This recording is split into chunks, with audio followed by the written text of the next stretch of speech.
Today we have with us Ian. Ian's a good friend of mine. I'm so grateful to have met him a few years ago in the MIH Mastermind, health advocate, into real estate. He has a lot, he's a real estate agent. Right now in New Zealand, they're having some issues with the storms and the power. And so he's still joining us 3 a.m. And I'm so grateful to have him here. Ian, I don't know if you want to start by telling your story or what your want to talk about today, and then we can kind of go into question and answer afterwards. But yeah, go ahead. Yeah. Oh, cool. I almost forgot that we were on a big call today. I thought it was just the three of us.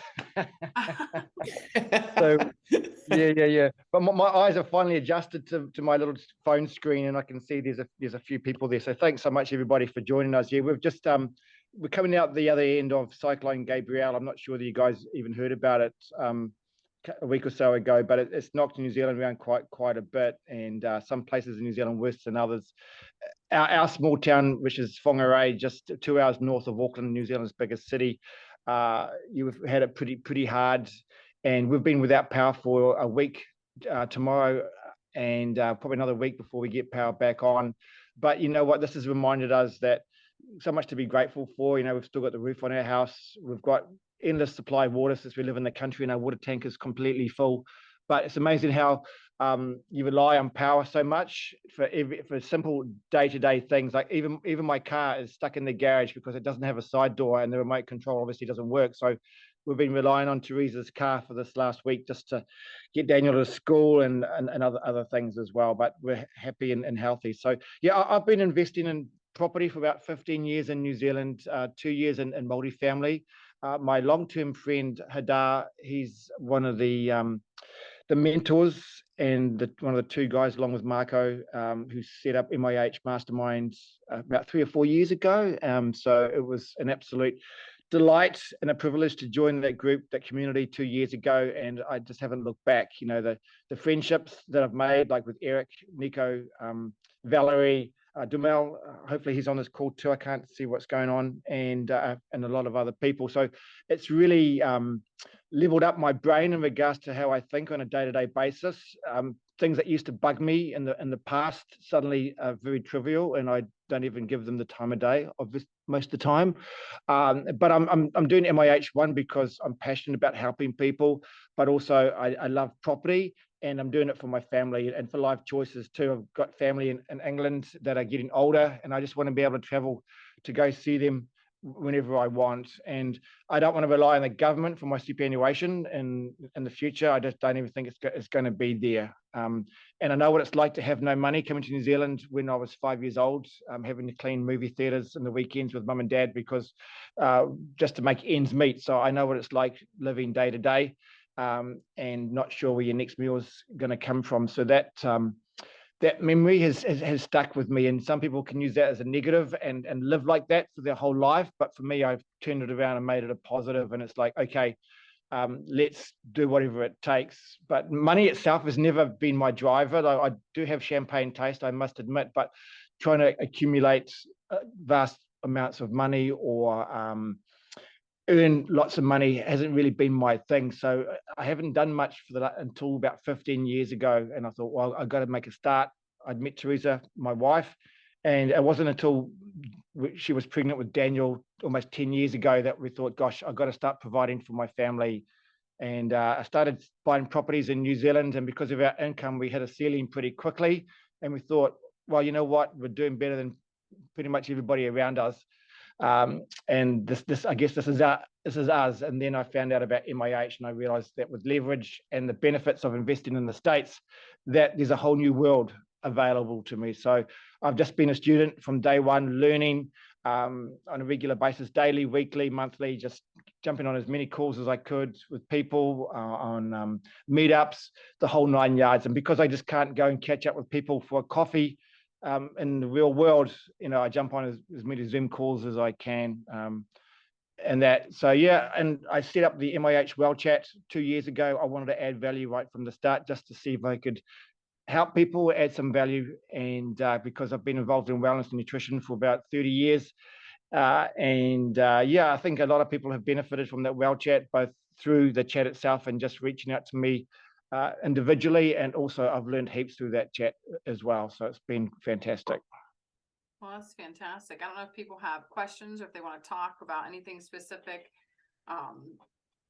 that Ian has done, or he's, like I said, he's really into the wellness space and has been a wealth of information in the well chat. I don't know if people have questions as far as that, because I mean, what's the point of being successful if you're sick or if you're not well or if you're not healthy? And that's such a crucial point and part of our, building wealth and living a life that is, you know, happy. And that's definitely something that Ian has added a lot of value.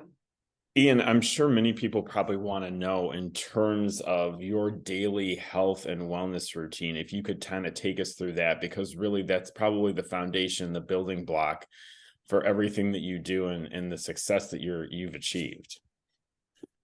Totally. Well, my dad was one of the first naturopaths in New Zealand back in the day when it was people thought they were odd.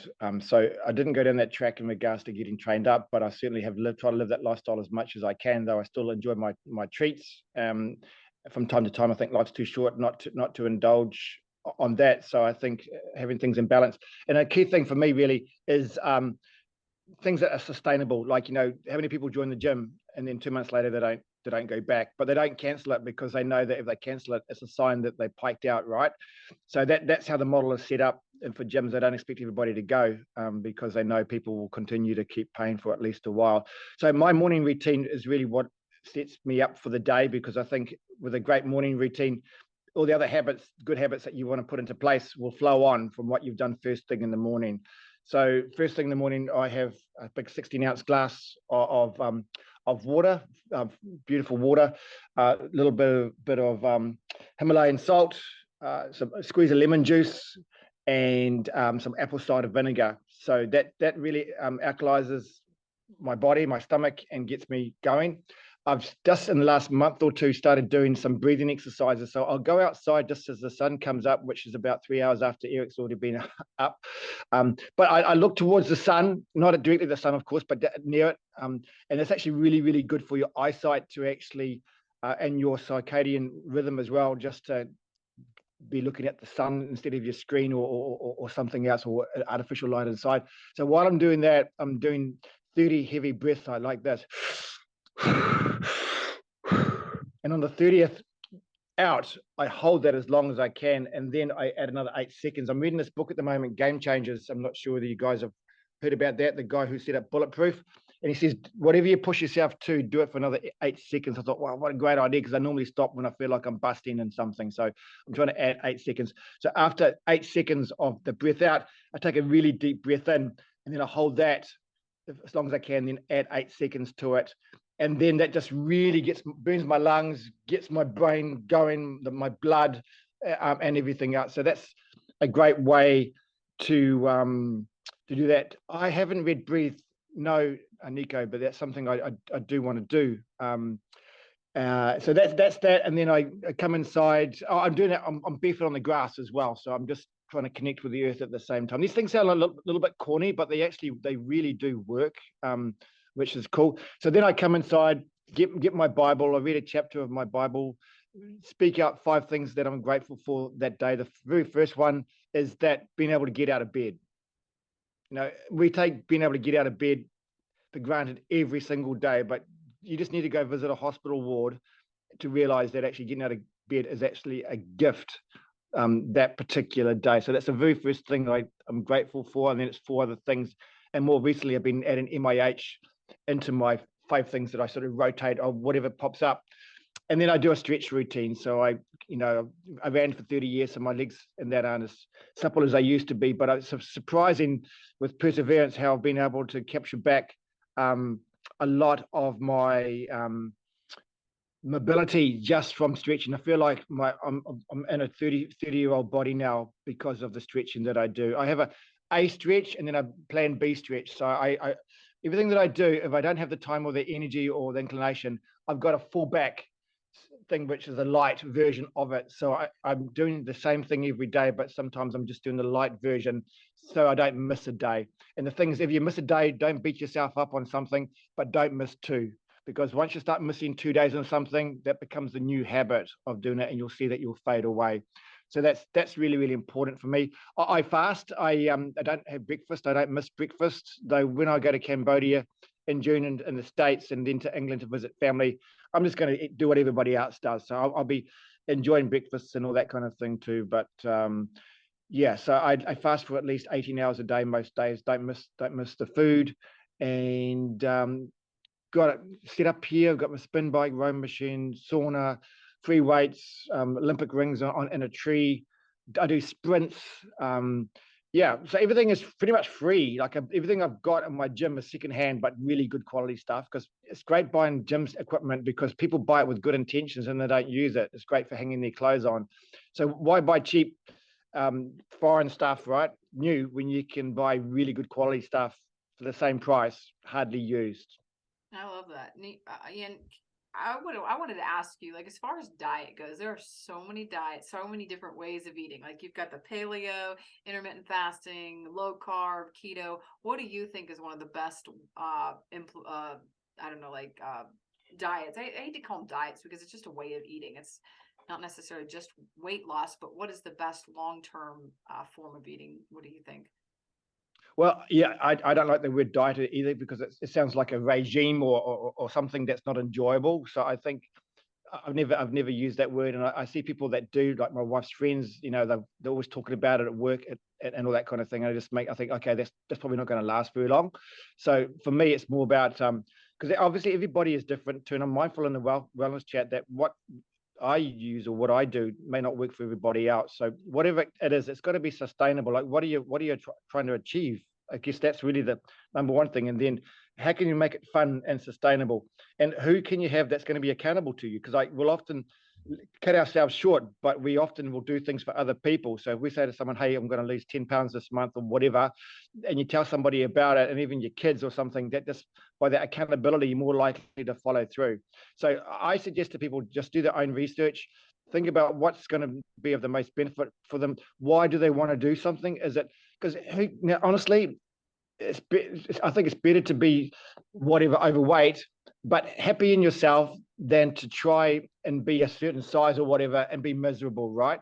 So you got to think about deep down inside. Are you trying to impress people? Are you trying to fit inside this dress or pants or whatever else? And what's your long-term goal? Like, do you want to be around for your grandkids? That's a big driver for me, right? Like, I want to be around for Daniel. I want to be able to travel the world. I want to be able to help others for as long as possible. I don't want to live just a long life. I want to live a healthy life too, because people don't get hung up about trying to live as long as possible. There's lots of old people out there that are hanging on and they're probably got another 10 years, but they can't do much. So it's like, let's get that balance between longevity and wellness together. So I would suggest everybody to do their own research. Find someone who is a leader in their field, and you guys are really spoiled in America for that kind of stuff in regards to choices of people to catch up with, and set yourself a plan and tell somebody about it and start off really small, because those little wins at the start, they build up, you know what I mean? So make your goals achievable, but make them that you still got to stretch, and then just surround yourself with positive people. I think about when I used to started out investing, most of my friends don't invest, and they was go, oh, you're going to lose money, you're going to do this or whatever else. And so you've got to get like-minded people around you, whether it's to do with investing in property or investing in yourself, because a lot of people, they may love you and they want the best for you, but subconsciously they might try and sabotage you because they don't want to see you moving on, whether it's to do with your financial situation or your wellness goals. You know, they see you out running every second day and they're in front of the couch with potato chips on their stomach. You know, they're probably not going to be that motivating towards you. So be really, really careful of it. And yeah, I'm really self-motivated. I don't need to go to the gym, but some people, they do need to go. So if you need to go, make sure that it fits in with your day. If you've got to travel 20 miles in the opposite direction to work, it's probably not going to work for you long term. So you just need to think of it as a business decision, your health, because it's the best investment you can make. Ian, did you say that you fasted 18 hours a day? Did I hear that right? Yeah, that's right. I built up to it. Well, I started off crazy. Like I would fast like every single day for like blah, blah, blah. Oh, and then I just shrunk back to 18 hours. I was going to say, I fasted for 24 hours a day, but that's ridiculous, right? Because that means you never eat. But I went hard out to start with. And then I thought, well, I can't do this. Let's just pare it back a bit. And I pared it back and I pared it back. And then I got to a point where I can sustain it. So some people, they start off small, they start to get bigger, bigger, bigger until they think, but I start out hard out on something.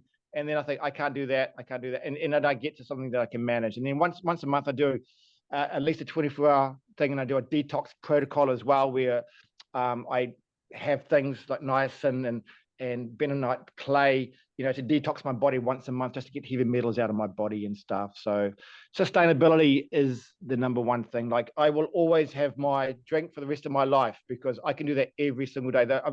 My 2 lemon trees, I've run out of lemons, so I'm going to have to buy some lemons, because my lemon trees haven't been able to keep up with me.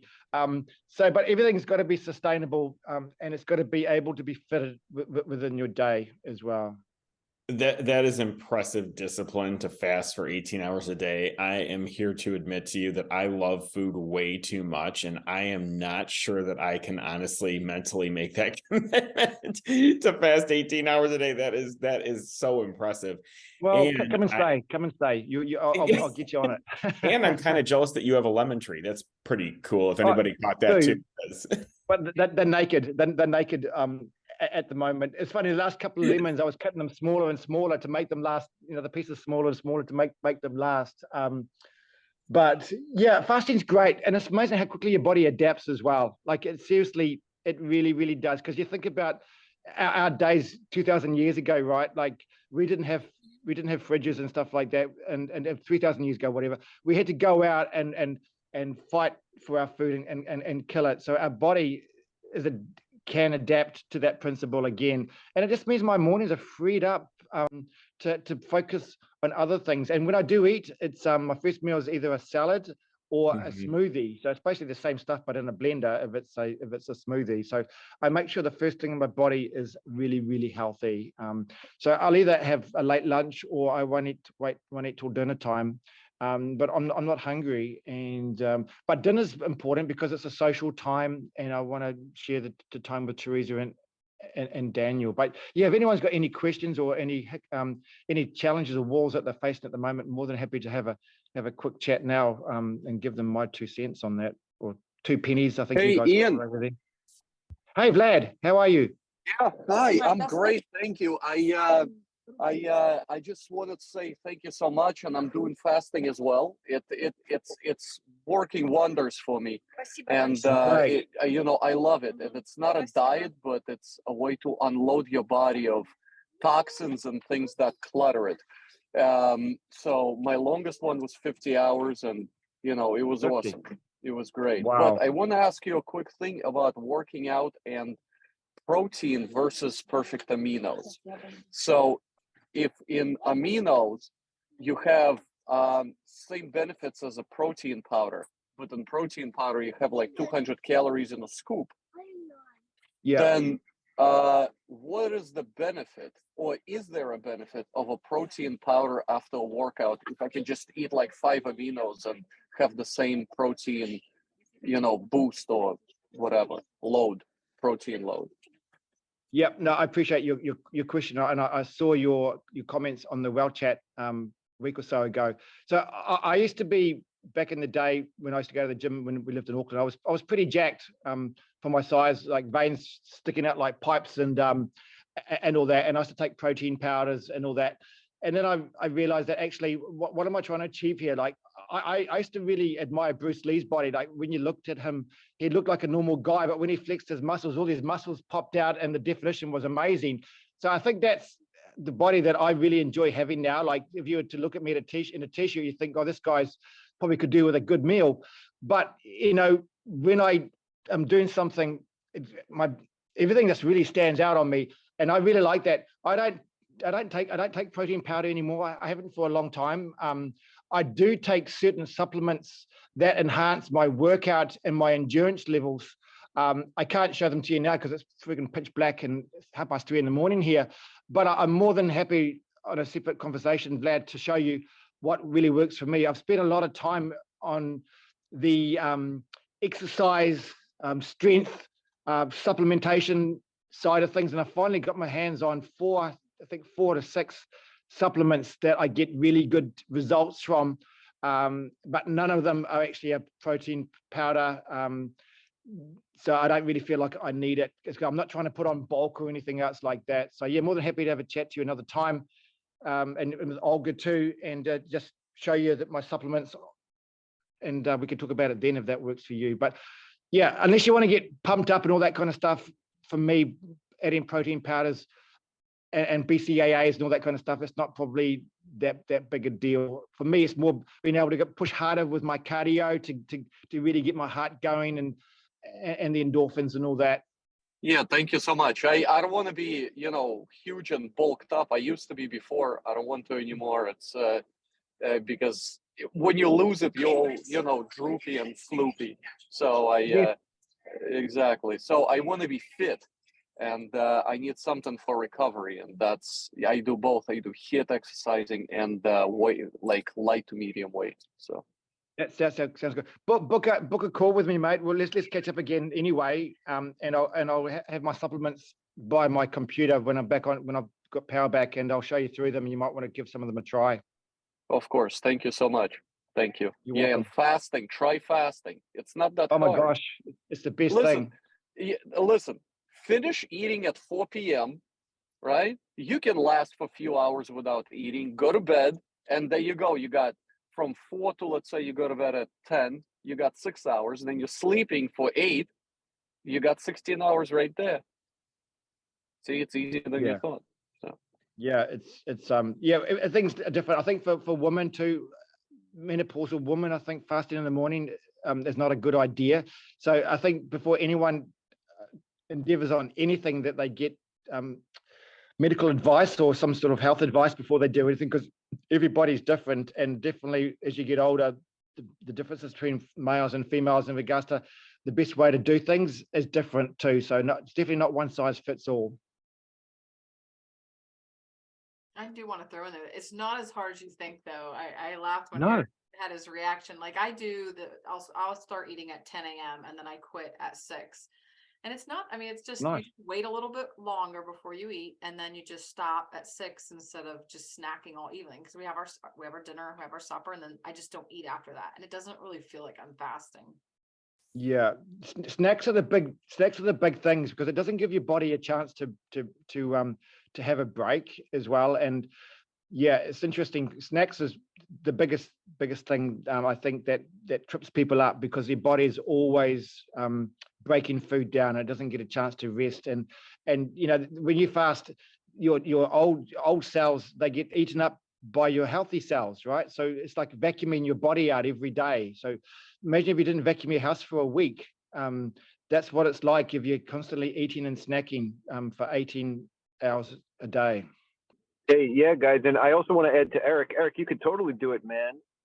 And you find yourself with more energy, more focus, more drive. And if you think about what Ian was talking about thousands and thousands of years ago, this is what it's about. You had to be more alert, more aware, more, strict with your thought and your energy and your power as you didn't have food. So you had to wake up, you had to go find that food, right? And now comes the question, well, what about for the past generations where haven't we adapted yet to the lifestyle of eating 6 times a day? And the answer is no, because we're fighting with, tens of thousands of years of evolution as opposed to just a few generations of evolution. So there's so many benefits to fasting that I'm not a doctor to speak of, but that video that I posted in the chat, and you'll see some of the benefits of what it does to your body chemically and how many benefits there are. It's so true. And the thing is, the food industry is geared up to have us eating all the time. Like we were out shopping today and we just went past Subway, and oh my gosh, they obviously pump the smell out the doors, because, and you go to the supermarkets, they have all the chocolates by the checkout and everything else. They have the music in the background. The industries are set up to make us eat all the time, because when we're eating, they're making profits, right? It's like McDonald's. They make these seats intentionally uncomfortable so that when you go in and eat your meal at McDonald's, you get out really quickly, because you're getting a sore bum, because they want someone else to sit in that seat, sort of thing. So everything is geared up against us. So we've got to fight against the marketing, the guerrilla marketing, and the subliminal messages that they're sending us that we're going to starve if we don't buy their product now and then. You know what I mean? So we've got to set our own rules for how we live our life in regards to financial and also physical. So 2 things I want to add. Ian, I completely agree with you. They do pump the Subway smell out. It is probably a known fact, and there's probably some research there, but you're right. I think it entices you to come in and then probably eat a gigantic sub, which most likely is not great for you. I have tried intermittent fasting, everybody, and I did it probably 6 or 7 years ago for a week. And it was a 16-hour fast every day. Vlad is right. I think Valerie is right. Ian's right. It's not as hard as you think. And it really does have some great benefits for your body. And I definitely noticed a change in my body. Like, it was like I took a picture at the start and at the finish, certainly. But I mean, for my particular biochemistry, like I felt like I was getting a little hangry at times toward the end of the fast. And maybe it was a me thing, maybe it was and that's not going to be everybody's result. But it definitely did work. I don't know truly if I would have the discipline to do it once a month or every other week. And I'm just speaking for myself. I mean, I eat a ridiculously healthy diet anyway, but I think that's the most important thing, is to get your own body and learning about your own body, obviously, and what works for you. You know, Ian said that he had 4 or 6 supplements that he really, really honed in on, and I'm the same way. I think it's whatever works for you, because everybody's biochemistry is so different. But there is definitely research, as you know, Nico has shared with us, that intermittent fasting does work. I mean, it worked for me, even though I don't know if I could have the discipline to do it on a semi-regular basis. And it's free as well. You know what I mean? And I think we need to push ourselves every day in at least one area, which I think is really, really important. And I love doing things that are free and don't take up much time. I think that's great as well. But I think that's mostly it, man. Just to start adopting good habits and just one at a time, and reward yourself as well. Like, you know, when you've hit a milestone, you know, do something, celebrate, you know, have a goal in mind and knock it off. And you got to make sure that the journey is enjoyable, and maybe don't do it on your own. Partner up with someone and say, hey, let's do fasting these days on this time, and text each other. I find that I used to find, not so much now, that we normally have dinner about 5 o'clock at so between 4 and 5, that was my risk zone, because I'd get hangry as well, kind of thing, you know, and I'd be, gosh, how far away is dinner and stuff like that. But that was my last hurdle to push through, and now I can get to dinner time. And it's like, why should Teresa and Daniel have to listen to me be a bit grumbly? You know, it's like, it's not their fault. So I had to take ownership, even though I had to go out of the room until dinner was ready or something like that. So just whatever it takes to make things work. And I just know that, you know, that the best part of the fast, the most benefit is going to be in the last couple of hours. So if you do like 12 hours and you plan on going 14 or 16, but then you stop at 12, the best benefits, you're missing out on them, right? So if you're going to fast, make a couple of longer ones a week. It's better than that, I think, my personal opinion, a couple of longer ones a week than 6 maybe short ones. I don't know. Do you know what I mean? Like, every hour stacks itself in regards to the benefits, because your body's working harder with those old cells and all that kind of thing, burning them out. So where I start to feel hungry, if I do, which is not very often, I think, actually, this is my body telling me. It's like, whose body is it? It's my body. I tell my body what to do, because our bodies by nature are lazy. They want to rest. They want to sleep. They want to be comfortable. They want to be warm. They want to be dry. So when was the last time we all went for a walk in the rain with no raincoat on? You know, let's do something like that. Go for a walk in the park barefoot, that kind of thing. You know, let's get things going in our body. Let's do it. Well, going off that note, what do you think as far as exercising? Do you like the HIIT programs or weights, or what do you recommend? It's changed for me over the years. When I was in my 20s and 30s, I was into getting jacked, and I was really proud of how much I could lift based on my body weight. Like, I didn't know anyone that could lift as much as me based on how heavy I was. So that was a bit of an ego thing. And yeah, but as I got older, priorities have changed, and and all that. So now it's more about, it's all comes together in regards to longevity and everything else. So for me, it's more about maintenance, body mobility, strength, core strength, and those kind of things. So yeah, I'm big into HIIT. So I do sprints once a week. So what was I going to say? Yes, I got a rowing machine, spin bike, as I mentioned. I used to do a lot of running. I've cut back. Fortunately, I don't have bad knees, but I know a lot of people after running for many years, they have bad knees. But when I do run, I typically run on grass because it's just nicer on your body. And I love my sauna too. Oh my gosh, the benefits of saunas. If you're going to get a sauna, make sure it's a good one. Most of them are actually really bad for you. They've got glues in them and really high in EMFs, which is electronic blah blah, forgotten off the top of my head, frequency, whatever. So they're really, really bad. It's like cooking you in a microwave, but in a bad way. So you're best to get a really good one like Sunstream, and I think Clear Light in the States is a really big one that they have really low EMFs in them. And then I have a cold shower. So I have probably one hot shower a month.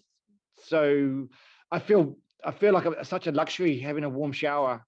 So I'm so used to cold ones. And the key to having a cold shower is look up. When you look down, it's so hard. So you need to be, it sounds corny, but you've got to be looking straight ahead. And you've got to just do it. And it's great. I love it. And it saves us heaps of power as well. So I love my sauna, and I love cold showers. And I used to think that you needed to go from one to the other straight away, but there's actually it's actually a benefit to actually, if you wait for 30 seconds between going from hot and cold, you don't have to rush from one to the other. But yes, cold showers are so vitalizing, and it just gets your whole body going. And I can't stress enough, you've got to push your body every single day. You've got to get it out of its comfort zone, because that will keep you alive. Now you lost me at the cold showers. I'll do the fasting. Like, I've tried the cold showers, but man, that's tough. But I think one thing Just put your face under, work your way up, Valerie.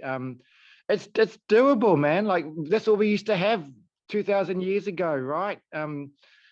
It's doable. And like Nico, he loves it too. It made me smile. It's actually a really, really nice thing. It's once you get used to it, it's your body conditions. I agree with the cold showers too. It was tough for me at first, but I actually, it definitely awakens me and focuses me in a new level, and it forces you not to spend 15 minutes in a shower. Yeah, exactly. And again, it's things that are free, like all around us. Like even I'm having to fill up buckets of water at the moment, with gravity fed, because our pump's not working.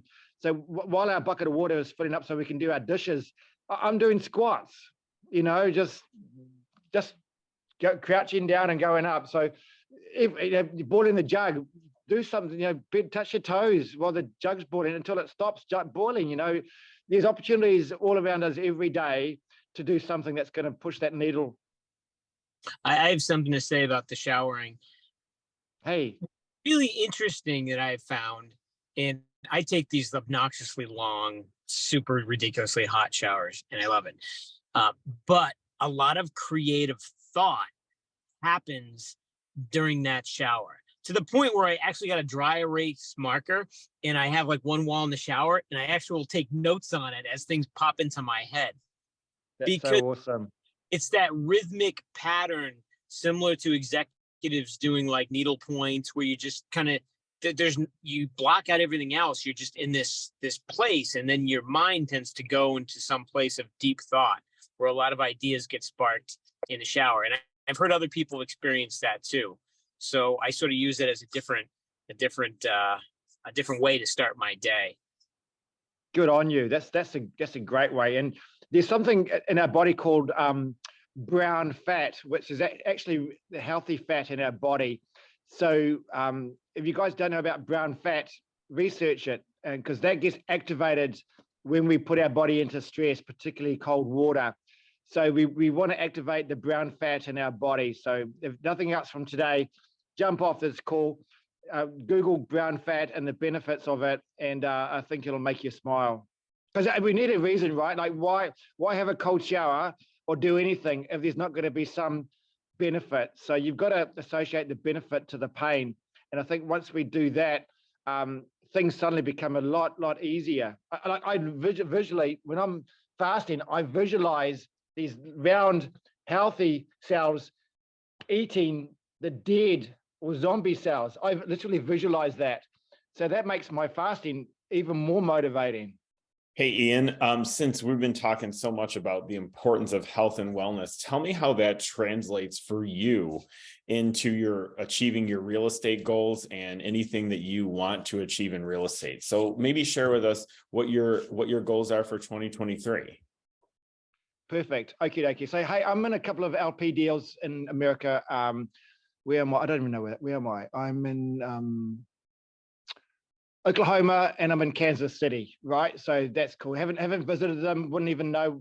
I vaguely recognize what they would look like in a photo. So it's all about the people that I'm there. And as Alex said, you've got to be careful with fasting too. I mentioned that before, Alex, particularly if you're a menopausal woman, you need to check out, and you do need to get advice from someone who you know and respect before you do anything medical or change your diet or anything else, because some things, particularly if you make it a big change, it can actually have an adverse effect on you. So anything you do, get some advice from a trained professional before you do anything. So this year, in regards to my personal goals, so I'm coming over to America in June, towards the end of June, which is going to be fantastic. Catch up with my buddies over there. So I'm looking at getting in a JV deal, a smaller deal with a few people, which is great. And then, so just one deal a year at the moment for us. We've got some of our rental properties, we've got interest only on them here in New Zealand. So I'll sell them in a couple of years' time. So I'll have a lot more cash to invest. So if nothing else, investing in the States has taught me patience. Like a lot of people here, we're action people. We like to make things happen. So having to buy one deal a year for the last 2 years has taught me, it's been great for my character, especially when you're watching the movers and the shakers taking down deals every Tuesday, and you're sort of just doing your little bit. So that's actually been really rewarding for me, just to hold off and just see what's going on and educate myself. So yeah, but I'm in this for the long haul. I'm not going to do a few deals and then sit back. Every year I'm going to be buying at least one deal with friends, and coming over as often as I can. Often there's a sacrifice to my family when I come to the States, because it means Teresa's got to run the house and school run and all that kind of thing. So yeah, but I'm in this for the long haul, and I want to do deals with Eric and Dumel, and there's a whole bunch of people in the MIH community that we're going to do deals together, and I'm super excited about that, more so about the people than the deals themselves.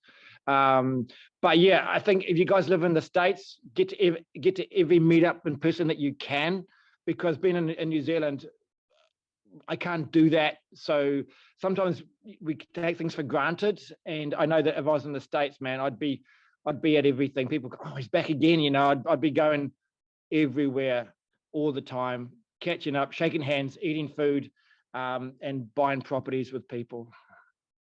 Does anybody else have any questions for Ian? Anything that they would like to ask? No question is a bad one. Not all at once, everybody. Yeah, hit me up. Oh, this is a good question from Dumel. How do you network from across the world? Which is great. And I'll have you ask a follow-up question to that. How would you manage real estate properties from across the world? Certainly we have a good mentor in Hadar, obviously, in doing that, but tell us your perspective and how you would do it, Ian.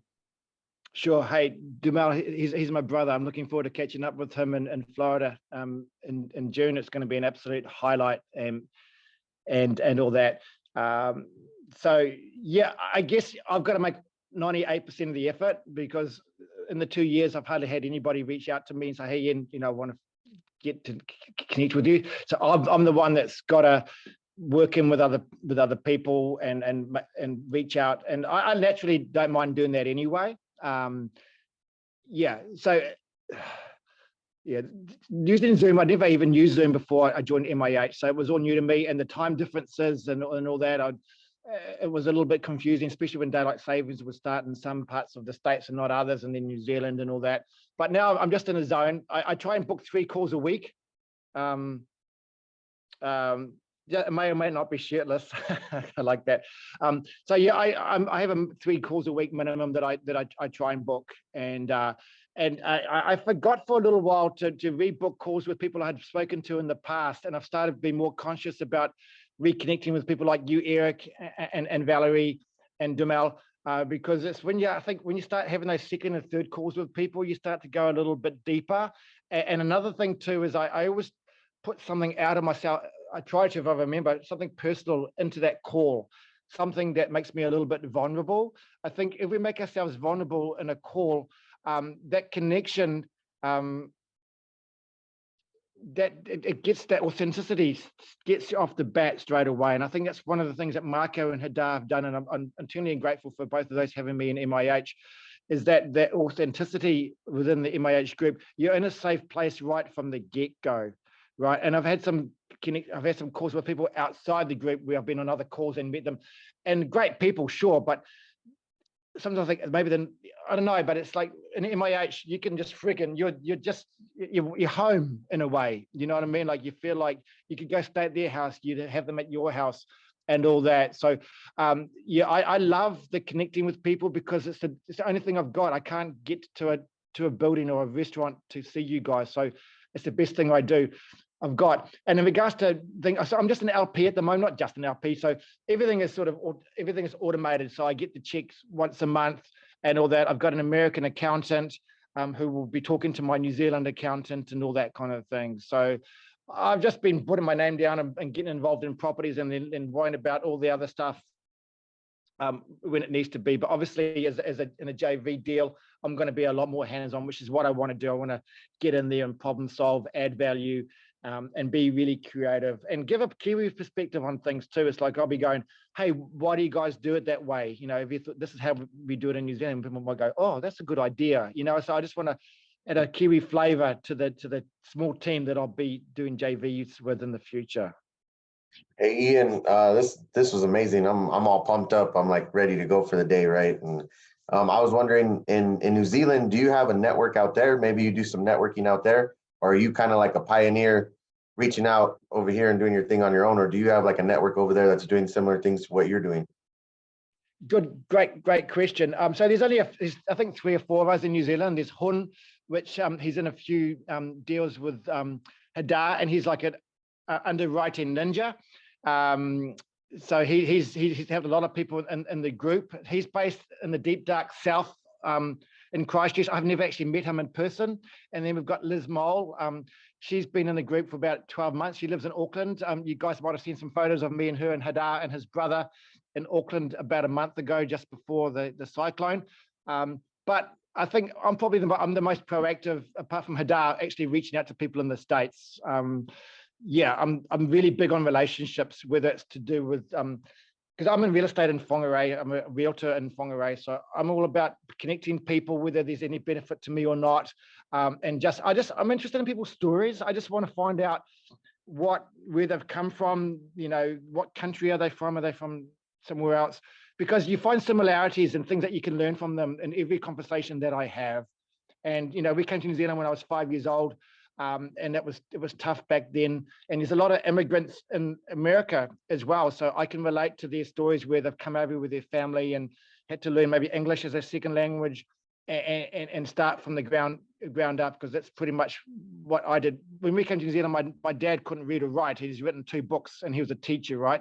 So that drive, the underdog drive, has always been in me, and it's like, why not me? Like I've always had to justify, you know, why not me? And that little thing on my shoulder would go, Ian, you know, you're not qualified, or you know, there's people that got more experience than you, and I've got to flick it off my shoulder and say, nah, you know, I'm doing this for my family. I'm doing it for my friends, and I'm doing it for my community and my church and all that, you know.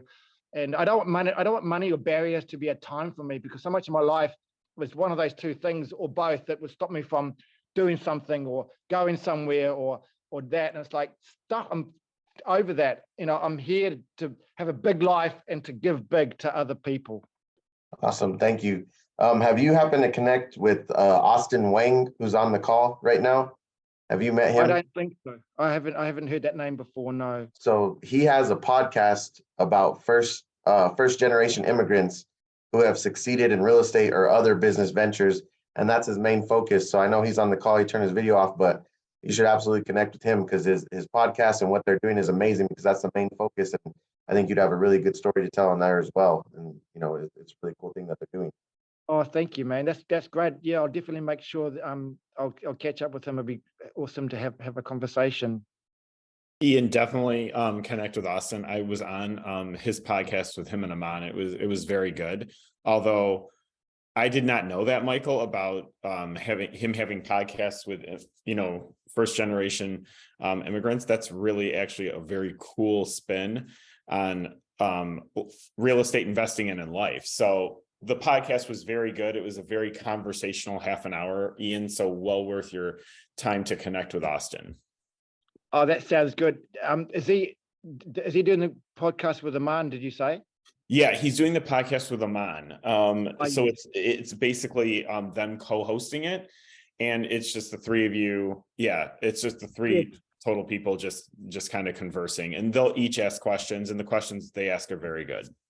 Oh, good. Yeah, Aman's actually, I've had a call with him. He wants me to jump on a podcast with him at some stage too. So there we go. That's perfect. So Demel, my brother, has got me a couple of questions here. How would you teach vulnerability? I think it's just one of those things. It's like a muscle, right? You've just got to stretch. You've just got to put it out there, and be vulnerable. And I don't know. It's like I think for a lot of us, for me, for most of my life, is like we'd put on this shield. Like even go to church on a Sunday. You'd have your Sunday smile and all that. Even though you might be arguing with your wife in the car on the way to church, and it's just like being if you're authentic with yourself and your family, it's a lot easier to be authentic with other people. And Teresa knows all my shortcomings, and people that in this group, MIH, that know me and starting to love me, and vice versa, they'll see my shortcomings as well. And that's a nice filter. If people see your shortcomings and they still want to be around you and they still want to build you up, that is a great test of a relationship, because I'm over sunshine, friends. We've all had them where people are only there when things are going well, or they need a hand, right? They need you to help them shift house, but you haven't heard from them for 5 years. So for me, being vulnerable is a wonderful filter, because it shows you who's actually interested in you as a person, not just what you can do for them. So that's what I would do. And don't be afraid of people kicking you to the curb and all that kind of thing too, because if they do that, well, it wasn't meant to be in regards to the relationship. And to invest across the world, I imagine trust is a primary factor. What tips do you have to build trust? Really appreciating your questions, man. These are awesome. Gosh, gut feel is a big one. And I think that vulnerability as well. And also the fact that I wouldn't invest with anybody in the States unless I went through Hadar first. So he's my safety net. So anything I was to do in the States, I'd be looking at getting him and Hun to underwrite it for a start in regards to numbers, but also I'd be speaking to other people maybe about what they think of that particular person. But yeah, to be honest, I've made such great friends already, like Eric and Valerie and Demel and Nico. I wouldn't think twice about investing with you guys. I would just get Hun and Hadad just to underwrite the deal as well, which is smart. So that's how I would go wrong. And I also know that nothing's guaranteed. Like you buy a property with all the best intentions, the numbers look good, and things can happen as well. So you got to go into everything with your eyes wide open. Well, that's a lot of fantastic info, Ian. Anybody have any other questions? We've got a few minutes left here before the top of the hour. Hi everybody, Daniel here. I just want to say, Ian, Hey, Ray, Eric, you guys, it's so wonderful always to get to know you guys as people.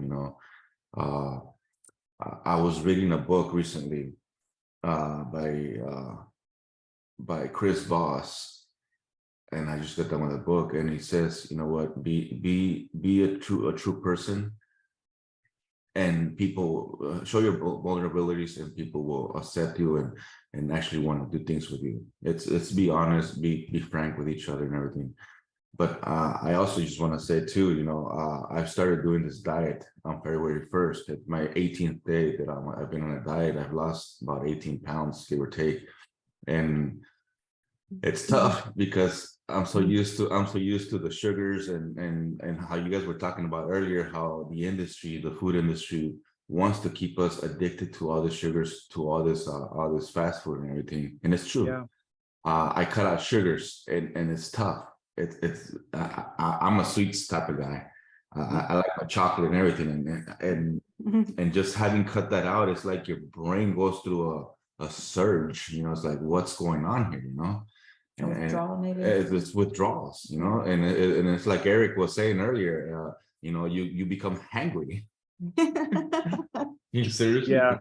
you seriously do. Yeah. It's been a journey in the last 18 days of having to change that mentality and how it comes to real estate, because it helps you focus and to be able to change that train of thought of how to do things, because there's always more than one way to skin a cat, and it's just tough to go different routes and find out what's the best route. So that's been my journey right now in the last 18 days. And I got to give credit to Alex Tam, to Helen Tam. Yes. Brought this Yes. up on the chat. I don't know if you remember, Ian. Back about 19 days ago, they said they were talking about this Whole30 diet. Yes.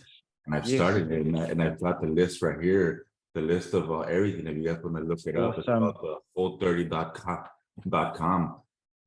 It gives you all the whole foods that you should be eating versus, you know, processed foods.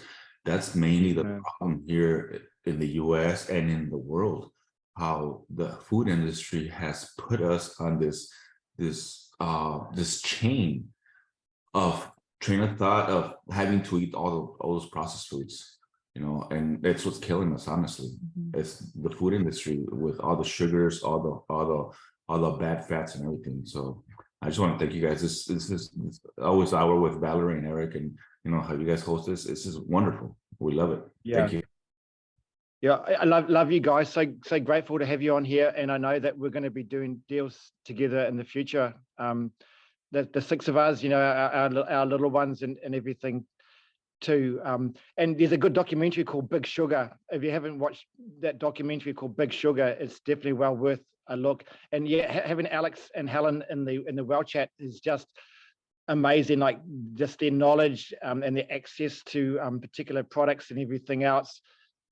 Fantastic. So yeah, really appreciate Alex and Helen Tam as people, as investors and everything that they do in the multifamily space, but also their nutrition and wellness advice and experience as well. But yeah, really proud of you, Daniel. I know it's a journey for you, man, and it's every day one foot in front of the other, right? It's just day by day, hour by hour, and you've got a really good reason sitting right next to you to keep on this journey, and you've got a really cute little reason floating around the house probably somewhere as well. So just keep going, and you're not on your own. You're not doing this on your own. You've got me, you've got other people in the MIH community that have got your back. And if you're having a tough patch, reach out. Say, hey man, I'm struggling or whatever. Can I give you a call? Pick up the phone, man. Just give somebody a call and talk about it, because you know, negativity and defeat loves isolation, right? You know, they'd love to have us on our own, put us in a corner in the dark. But if you shine a light and you've got people around you, there's strength in that. And we've all got our battles. You know, show me someone who doesn't have a battle in some area. You know, I'd like to shake their hand. Yeah, I understand, because like Eric was saying, I'm a foodie myself. I love my food. Oh. I love all the sweets and all the food and everything, but it's having to change that mentality of, okay, I gotta start doing it. And I agree with Nico, you know, fasting. I've done fasting a little bit here and there, intermittent fasting, and it's just so tough, you know. It's like your mind is like, oh, I gotta have food. But it's to change that evolution of 10, 50,000 years, you know, people didn't eat every day. people didn't have 3 meals a day. In fact, I was looking at an article that apparently breakfast, lunch, and dinner, having it at certain times of day, that's just a gimmick that the food industry came out with about having to eat breakfast every day, True. having to eat lunch every day, and it's just to make money. I was like, wow, I grew up thinking when I was a kid, that I had to have my breakfast by 8 o'clock, 9 o'clock in the morning, and that's not true. It's just a gimmick from the food industry. It is such a gimmick. And like the Industrial Revolution were the ones that invented schools for kids, because they wanted factory workers, right? So they invented schools. So I've told Daniel, he's just turned 9 yesterday now, about that. It's like you go to school, learn how to write, learn how to read and everything else, but understand that school is there to get you into a factory, into an office job. And hey, nothing wrong with that if that's where you want to go, but just know the reasons why school is there. Because society just wants to pump out all these workers and get us on treadmills and all that kind of thing too. And that's great if that's where you want to be, but just there's choices there, and just be aware that the reason why you're in this thing, it's like a bit like the Matrix in a way, you've got to think outside the box and question everything. Like when I think about supplements or regimes or whatever else, I question it. I look at it from a negative perspective. Why should I fast? It doesn't sound like much fun. What are the downsides?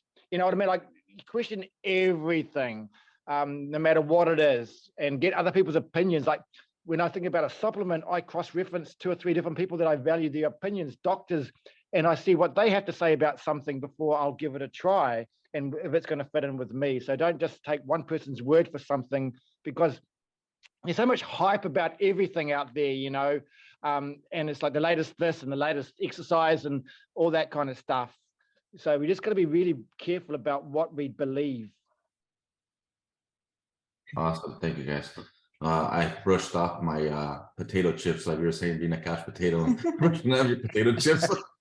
I tell you, when Teresa and Daniel go away, I buy myself chocolate biscuits and all that. I do. I watch action movies. I'm a Christian guy, but how many explosions and what's the death toll in this movie going to be? But I earn it. Like I still do my exercise. I do everything. Like I don't just eat food and then just think, oh, that's great. I put the time in. Every treat I have, I've paid for it in sweat. I think that's a great way to do it, Ian. You know what? If you're going to have a treat, nobody should deprive themselves of treats. Life is too short. You always, like you correctly said at the beginning of this, you should always indulge. I mean, I thankfully do not have a sweet tooth at all, but I know a lot of people who do, and a lot of people who even live in my own house. So, but everybody's got their thing. I mean, and as long as you're, obviously doing the right things the majority of the time, you're good. So, I mean, my vice is I do like my salt and vinegar potato chips and chips and salsa never go out of style at my house, especially when I'm around. So those are my vices. I admitted it, and now we can move on. Good on you. That's the way. I just heard yesterday, I didn't finish it yet, but I listened to Jay Shetty's podcast a lot. And he had, it wasn't a current episode, but this guy, Charles Duhigg, who wrote some book, but they're talking about changing habits and how the reason why we create habits is because there's some kind of reward for us. And in order to change the habit, you have to put a reward at the end of that. And they got into how the military does it. And in particular, like exercise, they talked about where a lot of us, I'm January 1st, New Year's, I'm going to try to get fit. And I'm going to get up at 5:30 in the morning and I'm going to go to the gym. And reality is, even though we try to make that easier for ourselves, like I'm going to go to bed with my clothes there ready to go or sleep in my gym clothes. But reality is getting up that early. And if you have a life with kids and complication, it ends up adding more stress to our life than anything, trying to squeeze this gym workout in and not actually creating a reward. So then it's more difficult to actually form the habit. And they got into really thinking about how do you, create this thing that might create some more discomfort in your life, but then create it so there is a reward. So you're going to want to do that. And I thought it was just a fascinating way to really think about it. And I didn't finish the episode, so I've got to go back and finish it to see what kind of tricks and tips they give for that. But I'm sure it can be related to food and any kind of new habit you want to form.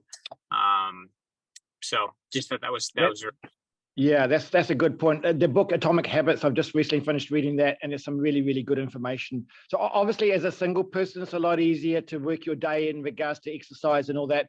When you're committed to family, kids, and work, it can be a lot more challenging. But, you know, I think if you get buy-in from your family about the times that you're going to be doing exercise or something else, and you pay them back in some sort of form, I think it's doable. Like we're about to adopt two kittens, two stray kittens, and we went out and bought a cat tower today. Like you got to do the different bits and the bits of and all that. And our son Daniel, he just turned 9, as I said, he pretty much did the whole thing himself, and he was so happy. He says, "Mum and Dad, come and look at this cat tower."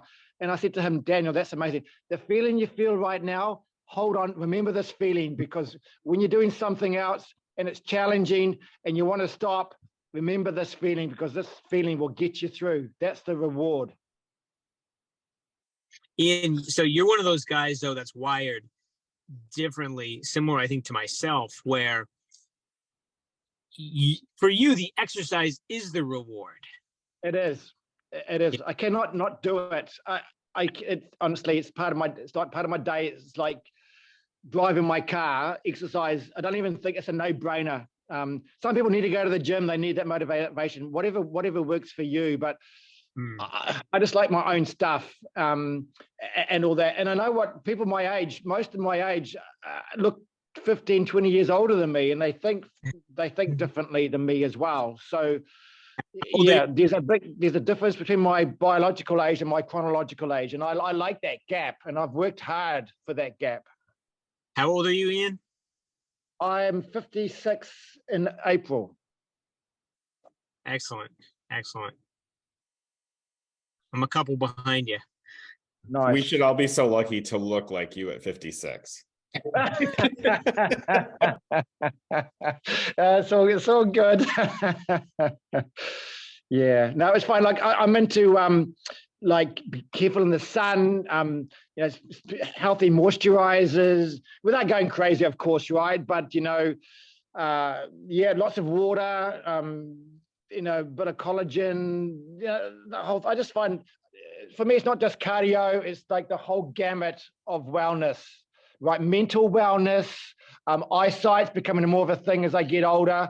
You know, just being more mindful about what my eyes are doing, especially with screens and all that kind of thing. And I just find it a wonderful hobby. Like, what better hobby than your health to be working on, right? Like, the benefits are huge. I think it's funny that really you don't care about how, like when you're young, you typically don't care very much about health. It's not till you start getting a little older and things start breaking down that you're all of a sudden like, okay, I need to take this seriously, and you start learning. It's just funny how that works. But yeah, it's kind of a lot of good information there, Ian. No, you're welcome. Yes, Nico, two kittens, mate. Our ginger cat Leo, he got run over. The lady staying downstairs at our house, we were away camping for one night, literally before the cyclone, and she ran over and killed our cat Leo, who was a stray. So we were camping, fortunately only an hour away, so we whipped our tent out of the ground, put it in our car, and just came home, and we cried for 3 or 4 days for Leo, and we thought it was going to be 6 months or more before we were ready for another cat. And then Teresa's workmate said 2 kittens had become available. They were off the street. They needed a home. And we went and looked at them today. And what are you going to do, right? You go, you can't just go look at kittens. You basically got to get them. So Teresa fell in love straight away, and so did Daniel. So we spent the morning on his birthday, and it's his birthday, going out getting cat stuff and that. But we miss our little boy Leo. We only had him for 4 years, so yeah, miss him every day. All right. Well, hey, I appreciate you coming on, sharing all of your health tips and everything that you've just kind of learned along the years. I really appreciate that, Ian. I hope everybody has a great weekend. I have to hop off today. I've got a bunch of stuff going on, but thanks so much for joining us, everyone. And I hope you all have a fantastic weekend. Yeah, thanks, guys. If you want to reach out for me, any questions or whatever, you'll find me on Facebook, Messenger, whatever. If you're in MIH, of course, let's catch up if we haven't already. And yeah, let's every day move forward. Thank you, everybody. And like Michael Sanchez says, it's a good way to start your Saturday. Thanks so much, Ian. Appreciate you, Or my Sunday. friend. You're welcome. Thank Bless you you. guys. See you later. Bye. Bye. Bye.